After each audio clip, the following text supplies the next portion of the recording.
Duel Review is brought to you by NexusDigitalComics.com. On today's Duel Review, it's Avatar: The Last Airbender. I'm RJ. And I'm Nick. Let's get to it.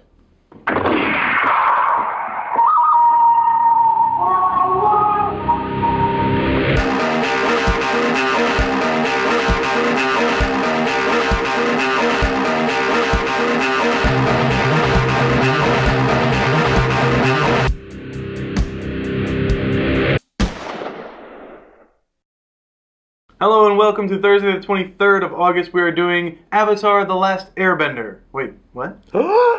Yeah, that's right. We were silly and didn't remember that we did Ninja Scrolls, so our apologies. We were going to review it again, apparently, but no. We like it so much. So we put in Avatar: The Last Airbender, which is, I'm a little chagrined about, not announcing it, because it's a really great animation. But, right. We've got The Legend of Korra that's, getting pretty good, critical acclaim right now, so we'll start off with Avatar: The Last Airbender.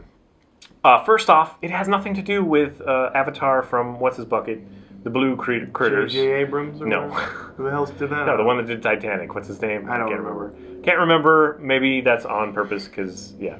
Anyway, he's a very autocratic, James Cameron is a very autocratic director. I don't know. I have something to say about that movie, but this is Avatar: The Last Airbender. It's basically, aired on Nickelodeon, so a lot of people think it's for kids.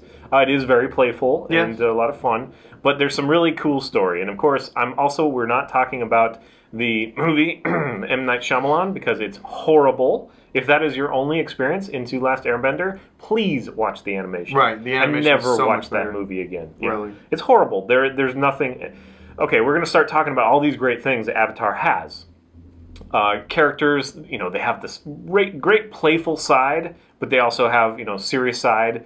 It's a real intermix of that. The movie had none of that. It was just kind of all serious. It made this little kid like a total prick. Right. Aang. Aang is the main character. He is the next Avatar. Every, however long it is, quite a while, an Avatar shows up that can bend multiple disciplines, multiple elements. Right. This is a world of benders where we have earthbenders that can manipulate earth, we've got waterbenders that can manipulate water, firebenders manipulate fire, and wind. Aang is the last airbender. Aang is the last airbender. Although I think Appa is also considered an airbender. Appa is his... flying ox. It's a six-legged flying ox. He's got like a beaver tail. Or bison. But it's cool.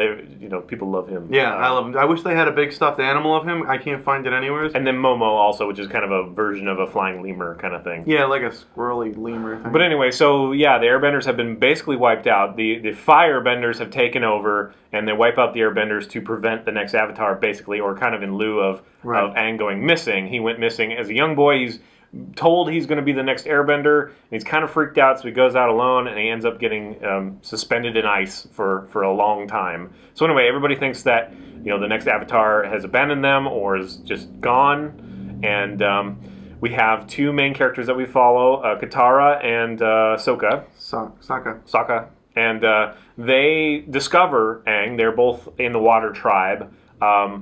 The benders of the other disciplines kind of have to keep it low key, and so Katara, even though she's learning from like her grandmother, she is a bender. She has to kind of hide that fact. Sokka is just a warrior, and he's very proud of it, like his boomerangy thing and stuff. And anyway, they're brother and sister. They discover Aang, and we have the next airbender, but he's still a kid, so he's got to learn all the other disciplines. He only knows airbending right now. He knows it very well, though. He's got a little kite that he can fly with. And, I love that thing. It's like a bow staff that folds. It's really cool. Batman-y. Now, you were saying that each one of these bending is kind of inspired by. Right. Well, there's a lot of things. They really took their time with the bending aspect of the show, and I very much appreciate that. Each discipline is actually based off an actual fighting style, and I can't remember what they all are, but it is pretty interesting. So if you watch the anime, as they're creating, either fire or lifting the earth off the ground, you can see that distinct... They're fairly distinct. Yeah, that distinct fighting style. It's pretty cool. It really is cool. And that's the magic of this. If, on the surface it might look for kids, but they have, 66 episodes or something like that, and three seasons of that. They really do take time to develop this. You know, the first season is water, it's the Book of Water or whatever. He's learning how to water bend, you know, and then earth and then fire, I think. Anyway, a counterpoint is Zuko, who is the Fire Prince, and we follow him as he's trying to, you know, he hears of Aang, and he kind of takes it upon himself to prove that he's worthy, he's like the next in line, he's the prince, to conquer, you know, find Aang and imprison him or whatever. And things kind of go wrong there.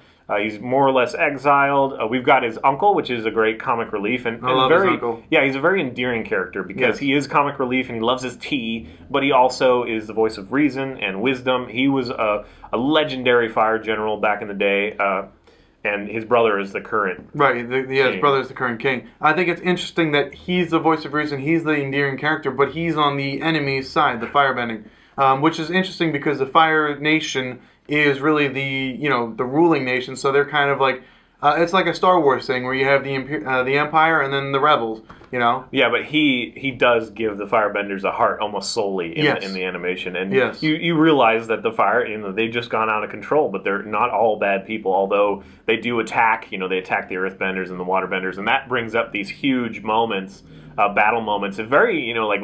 For me, it would be like very compared to Lord of the Rings. You know, a lot of different characters that you follow, and they have these huge wars. You know, different areas, so different big set pieces. Aang manifests the power of the Avatar during some of these, and is quite frightened by it, and it frightens everybody else too. It's awesome. Yeah, it is awesome to watch. So it is a very wonderful character piece, and Aang travels around with his group, you know, Katara and Anappa and Sokka. Sokka.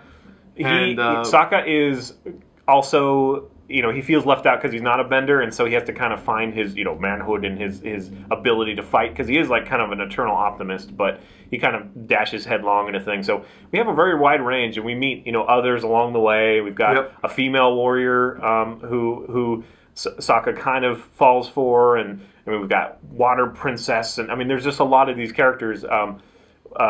Was it Boom Boom, I think, is the old king from the Earth? Somehow that doesn't sound right, but it's close. Yeah, I know. Kind of apish. But Aang actually knows him, but from a much earlier time, so he's grown old and he is not. So that's kind of fun, and it's just a really, really rich story. And it's, again, very lighthearted compared to The Legend of Korra, which is a little bit more serious, although it does have great moments. And Legend of Korra also starts with her already knowing the disciplines. So instead of rehashing this Last Airbender, they really invent something new, or it's a continuation. So definitely watch this first. If you've heard about Legend of Korra, it interests you, or if you've just kind of, you know, heard about the bending and that's kind of fun, you know, but the movie sucked and you kind of took you out of it, then go watch this. Like, don't be, you know, ashamed. Seriously, just go watch it. I loved it. You know, because it's like, it is Nickelodeon. Yeah. It doesn't hide that fact. It's like Avatar, Nickelodeon, or whatever. So some people just write it off, but it's so good. Yeah, it's a great series. I could not stop watching it. It was on Netflix. I think it still is. Yes, I believe it is. So yeah, you have no excuse. It really is a beautiful story, and I think I've heard a lot. Fun. I've heard a lot of people like say some bad, like, I don't know, like oh, it's childish, this and that, but.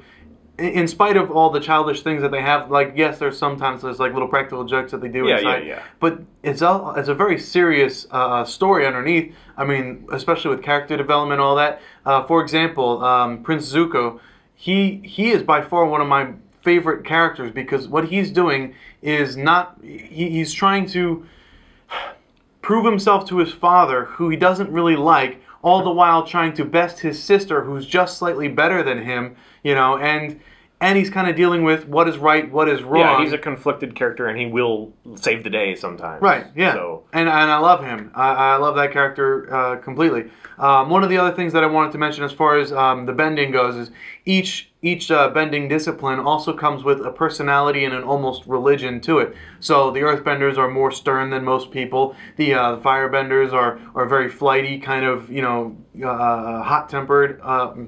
Hot-tempered, you know. But also there's other qualities to the bending, not just fighting. For example, water bending you can use to help heal people, and that was a very fun aspect. And I wanted to see what other things they can do. Well, and then there's the whole metal bending, which does actually end up in Legend of Korra, but back here, like, we don't really metal bend. No one knows how so to the bend Earth metal. people are the ones that can kind of do that, so we get a fun couple moments there. Right. Oh, we forgot about the other one, the blind Earthbender that joins. Yes, what's her name? Topa. Yeah. What is it? Toph, or something like that. Toph. Toph. Toph. That's what it is. Toph. Sorry. So anyway, she doesn't come until like later seasons, but she's a great character too, because she is blind, so automatically people like take pity on her, but she doesn't need any pity, you know. But sometimes she does need help, and it's hard for her to ask for help, so it's just kind of a fun thing. I just like how she sees with her feet on the ground. She feels the vibrations, and that's how she knows someone's coming. And she really freaks out when like she's not touching any ground at all. She hates flying with Appa because of that reason. But you know, seriously cool. I guess I would, you know.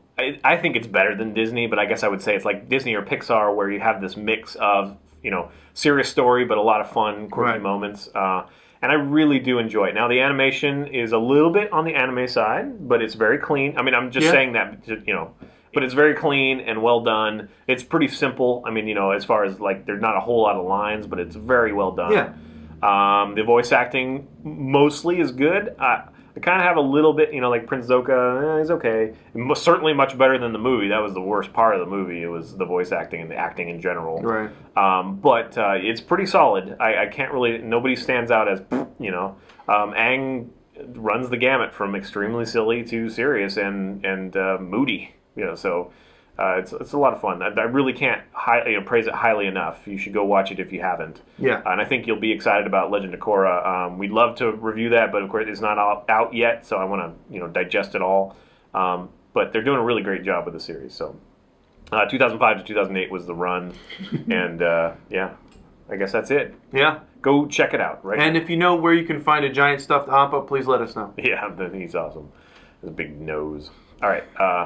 So subscribe to our YouTube channel and check out all our fun playlists. Game Labs has been a lot of fun, and we've got Fover usually on Fridays or Moonflower. They've been great. Thank you. And please leave comments. We love comments. And if you want to support us and our new location, you can buy all of our wares at spiderwolf.com. That's right. Now we're in the heart of Seattle, the U District, and we're going to have lots of great stuff come out of here. So stay tuned. We'll see you next time.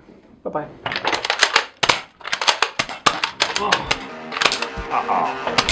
I have to take my time with it. Next time I'll do a review of the Indiana Jones movies.